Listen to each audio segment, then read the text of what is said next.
Welcome everybody. So this section is specifically talking about time management.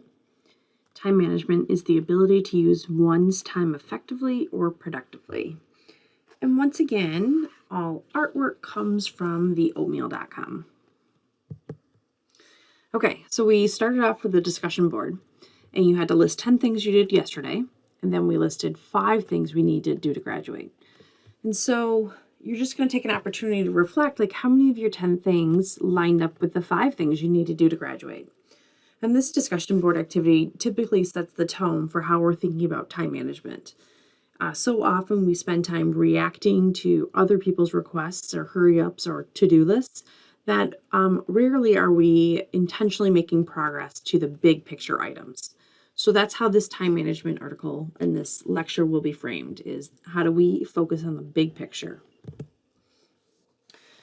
So how do we keep our priorities in front of us? Part of this is thinking about time management in a different way. Time management is not a hack. What it is a system that we are constantly tweaking, adapting, and adjusting to fit our priorities and to achieve life balance. And those priorities will change, and so we have to be able to change. So first and foremost, where does your time go? There are 168 hours in each week. I suggest one way to figure out where your time goes is to spend 3 days tracking your time and try to include one weekend day, and then you analyze and you make changes.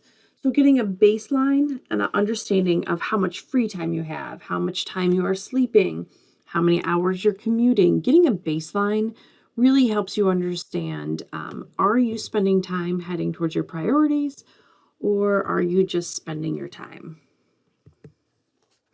Because one of the things that we want to do is we want to focus on the important, not urgent things. We want to spend time in this quadrant 2 from our priority matrix. We want to do planning and critical thinking and working on the exam before it becomes urgent. And in order to do that, we need to plan better, and we need to create time and time slots for these personal and very important tasks. So how do we do that?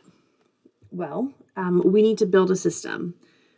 When we build a time management system, we have to think about it in terms of, like, this is an organic system, and it's flexible, it's not rigid, but it does entail a lot of discipline. You need to have discipline until you develop habits and routines that benefit your life and help you balance your priorities. So again, where do you spend your time? What do you need to change? Do you have time wasters? Are you planning your time, or are you reacting to your time? So time mapping, you spent some time, you analyzed your time, you now know where it goes. Time mapping is also called time budgeting. And what that is it's an approach to your week or to your month where you're specifically planning your weeks and days and you're blocking time. So this means, okay, so if you're in graduate school, for example, you have a 4-credit class that meets 1 time a week. You also have 12 additional hours of work according to the college gods, right? You have 12 additional hours of work to do for that class. So you block out that time. And then how much time are you spent commuting? You block out that time. How much time do you need for exercise? You block out that time. So what you do is you estimate how long it will take. You also spend time thinking about and figuring out, when are you most productive? So I think I've told you this before, but I am most productive between 8 and probably 10:30 a.m. I block that time and I save it, and I don't compromise. And so that's the one thing. This is where you find out whether or not you're able to budget your time, and if you're planning your weeks or if you're just reacting to other people's. So one tool that can be used for this is our calendars or our planners, whatever word, whatever style you like. This is where we house important information. Anything from important dates like birthdays and anniversaries, your to-do list for your personal, for your work, your school to-do list, your bill due dates, your meeting appointments and activities, annual appointments like going to the dentist or having a plumber come in annually. But you have to find what works for you. This can be a paper one. This can be a digital one. But you have to find something that works for you. And until you do, you will continue to rush around, miss deadlines, be late to meetings. So right here are 2 examples that are color-coded. one part of the screen is a Google Calendar, and on the other part of the screen is the Wayne State University calendar. In full disclosure, these are my personal calendars. So the Google Calendar is color-coded, and it's color-coded by family member so that when we directly look at something, we can figure out who it relates to. So for example, if it's green, it's one daughter. If it's red, it's the son. If it is blue, it's the other daughter. If it's a terrible orangish, brownish, yellowy color, that has to do with my husband. And if it's purple, which is my favorite, then that's my kind of thing. And so I'm a very visual person, and we have a calendar in our kitchen, and the same colors correspond to the same family member. When you look at this side, the Wayne State University side, you see colors again, and I use multiple colors here. And so the colors, again, correspond to projects that I work on or classes that I teach. The important thing to know here, though, is that your calendar is not a storage device. It's something that you use and you navigate and you update. It can help you in any way, shape, or form, but you have to figure out if your calendar, your planner, if it's working for you right now. If it's not, try something new. So then when we talk about time management, sometimes there are these tricks that you can do. And this is what I call gaining efficiencies. And a lot of these come out of like time management experts or the business field. So first and foremost, most time management experts always start with have a daily to-do list. This daily to-do list should be really between 1 and 3 things. Most of us try to put like 7 to 10 things, but it really should be 1 to 3 things. As you look at these to-do lists, hopefully something is coming from that urgent versus important category. So we always want to make progress towards those important things. We want to make progress towards graduation. So are the things you're working on a daily, are they working towards graduation? There is a time management kind of philosophy out there that says you do the hardest and the worst thing first, and you get it out of the way. And really what it does is it opens up the whole rest of your day and provides motivation. Build buffer time into your day. So it's really difficult to work for 3 hours straight.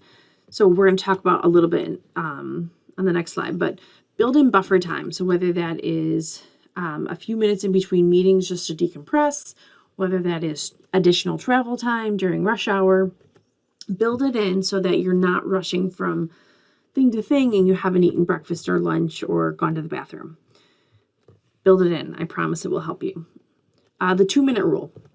2-minute rule is very simply, if it can get done within 2 minutes, you should go ahead and do it. Instead of putting it on a to-do list, go do it. If it's a matter of like, well, I could respond to this email in 2 minutes, or I could call that person and talk to that person for 2 minutes, just do it and get it out of the way. Automate tedious tasks and batching similar tasks. So I'm going to kind of talk about these together. Anything that you can automate, do it. And so there's bills are a great example. If you can set up auto deposits, or if you can pay them electronically without having to log in every month and going ahead and pay it, do it. It saves you time. It's similar to batching similar tasks. So when you go to file paperwork, let's just say you're filing your bills, file everything all at once. Instead of doing filing every day, maybe you pick 1 day a week and you file your personal stuff, you file important tasks for work, you refile stuff for your school classes. So you're batching similar tasks. And this is straight out of like manufacturing in the business world. Avoid multitasking. Everybody thinks we're great multitaskers, but actually your brain is not multitasking. Your brain is switching from one task to the other, one task to the other. So you're turning off one and then turning it back on. And really it's more efficient to just get one done. And then I always like to add in at the bottom, reassess your priorities. This is always going back, keeping those priorities in front of you and making sure that you're checking in on, am I headed in the right direction? So time blocking and focus. So research suggests that students, in particular K through 12 students, but students are most productive when they work in 25-minute blocks with a 5-minute break, and then they repeat this. This is called the Pomodoro technique. And Pomodoro simply means tomato in Italian, and it's because the guy who invented this technique was using a timer that was in the shape of a tomato. So this is tried and true. It's been tested over and over again. And so for you or for us, this is a great way to sit down and say, I'm going to work for 25 minutes. I'm going to write for 25 minutes. You get up, you take a break, and then you sit back down again. There's lots of ways to use technology for this. You can look for apps. There's actually a Pomodoro app. There's a self-control platform for your Mac. You can use a blackout browser.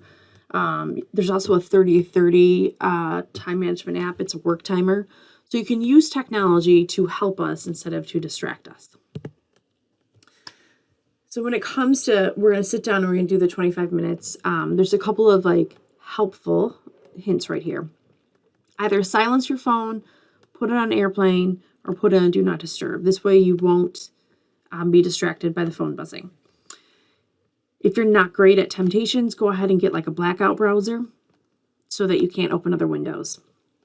Try to mute your emails and your notifications if those are up still, and clean your desk.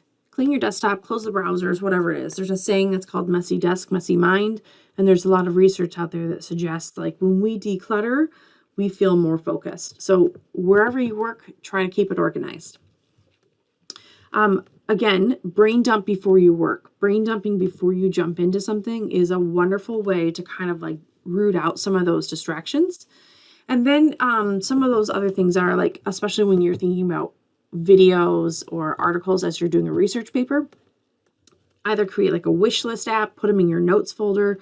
You can even create a folder on your browser and just drop those things in there. And that will help you save time as you're writing and then you're pulling in these additional articles. And now that you have a system, you have to stay organized. So I always recommend a journal. Research suggests that note-taking and writing things down is actually better for your brain. You're more likely to retain it. Use folders. Everything has a place, so wherever that place is, put it there, whether that's electronic folders or paper folders. Try not to save to your desktop. Save things with names that you will recognize. Some people love color coding, as you saw in my calendar, and I'll show you in a second. Other people need something else. So for my personal system and for a color coding system, it's all projects have the same color sticky notes, the same color folders, the same color calendar colors. And then you have to manage expectations. Perfectionism is a killer of time. A lot of us spend time making things perfect, when in fact, great or good is perfectly sufficient to get something in. So talking about folders, I don't save anything to my desktop. I save everything in this number-coded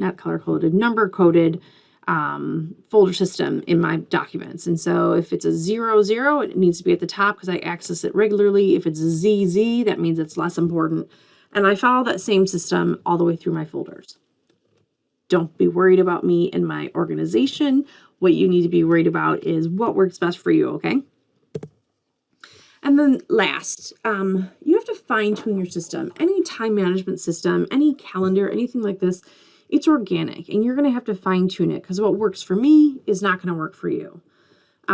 So first, back to the very beginning, know where your time goes. Take the time to do a time log. There'll be a template on Canvas for you. Set realistic goals. Estimate your time realistically. Write things down. I can't express how important this is. Write things down. Put them in your notes app. Write them in your journal. Write things down.